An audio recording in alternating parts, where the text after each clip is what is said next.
When people talk about personal finance, most of the time they talk about investing. They throw at you words like cryptos, bonds, stocks, ETFs, and when you're just starting out, that's confusing as hell. But the truth is that you're probably already investing without even realizing it. And the moment you understand how investing really works is the moment your financial life starts to change.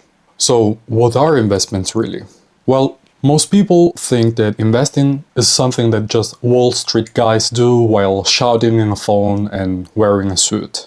But the reality is that you and I make investment decisions every single day, even if we don't call them like that. Investing is just the act of using or giving up a certain resource now with the expectation or hope of gaining a greater return in the future, regardless of whether that return is in the same resource or another one that we value more. Let me give you a few examples. Choosing to spend 30 minutes a day working out is a time investment that might lead to a better health. Paying a babysitter so you're able to take some night class is a money investment in your future skills. Choosing to sleep 8 hours rather than doom scrolling is an energy investment in your mental clarity. The key idea is that we give up something valuable today in the hope of getting something more valuable tomorrow.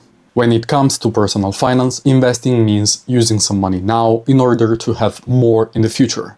But investing isn't just about making money. It's the foundation of building wealth. And that, of course, requires a strategy, not just vibes. So if there is one thing that you're gonna take from this video, let it be this. Every choice you make is an investment. And every investment is a trade-off. You give up something today in order to gain something tomorrow. And understanding exactly what you're trading off plays a key role if you truly want to make better decisions.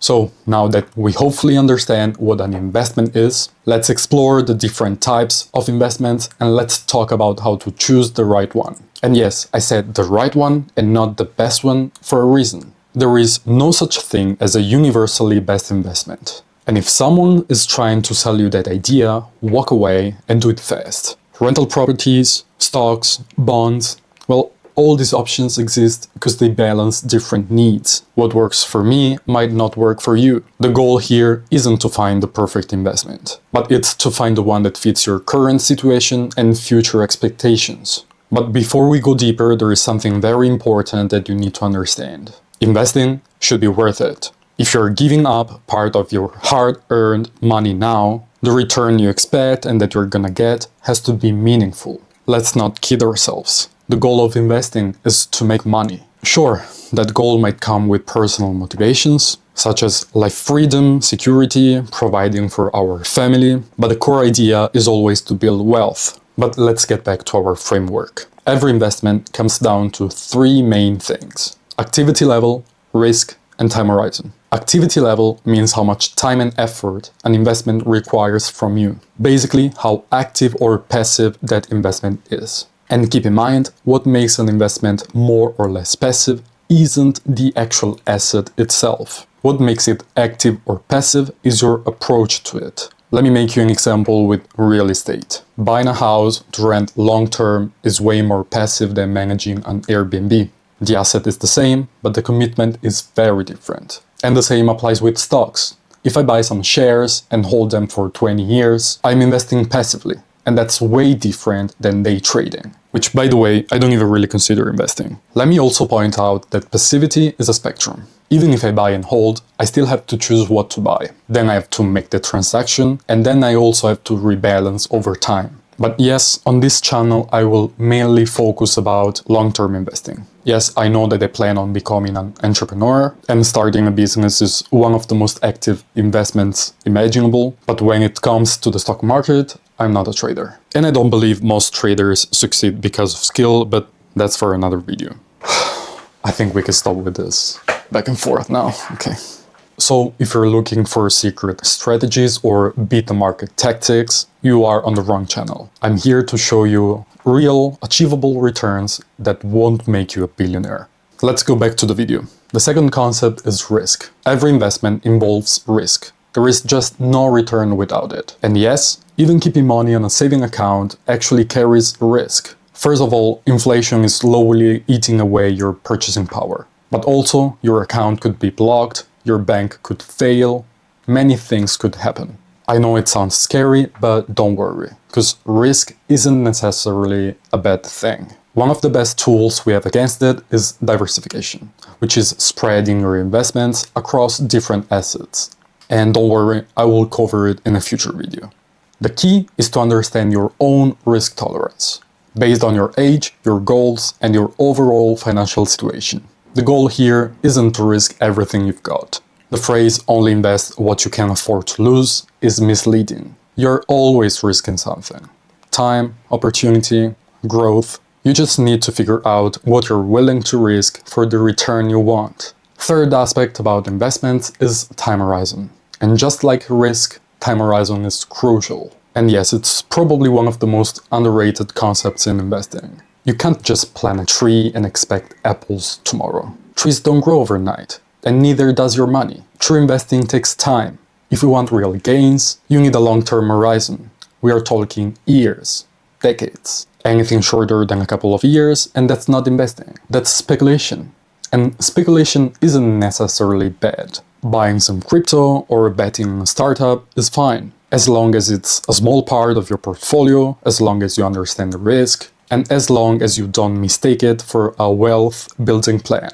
Remember, no one, not you, not me, not the gurus, no one can predict short-term market moves. Your strategy should focus on long-term growth. The longer your time horizon, the more you can weather the ups and downs, and the more compound interest can do its magic. So, just to recap, what did we learn today? First, we learned that investing means giving up something now in order to get something later. Then we understood that there is no such thing as no risk, but also that risk can be managed. We then also talked about the fact that every investment has an activity level, a risk profile, and a time horizon. So, this video is just the start to a bigger journey. In the next episode, I'm gonna show you how to calculate investment returns so that you can actually compare options, make smarter decisions, and think like a long-term investor. If this was helpful, please consider subscribing, hitting the like button, and sharing this with someone who could find it helpful. I thank you for watching and see you in the next video. Bye. Oh, I'm so sweaty. Can you see it? I need to cut my hair. Yeah, I really need to cut my hair. But look at this. Oh, as usual, I forget. I might include this. Yeah, as usual, I forget the thumbnail, which I have to do more like this. So there is space here, so yeah. It's so embarrassing. Oh, what the fuck. But it would be funny if I would include this in a video. I might think about it.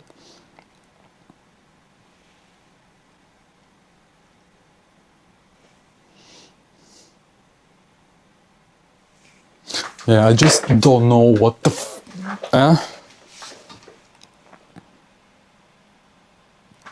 This is so embarrassing showing you this backstage. It's probably the most embarrassing part of all. So yeah. Again, if I'm gonna include this in the video, thank you for watching and I hope you appreciate this more genuine part. Let me know if you would like. I was thinking, like at the end of the year, I could make a compilation of all like the bloopers that I make, but I don't usually have many, because like instead of talking or reacting to me doing something bad, it's my inner self that gets angry. And yeah, they're mostly in Italian, because I swear, but I do it in Italian, so I don't know how much you could understand about it. But yeah, I think this video about investments can end here. Yeah, thank you for watching. Bye.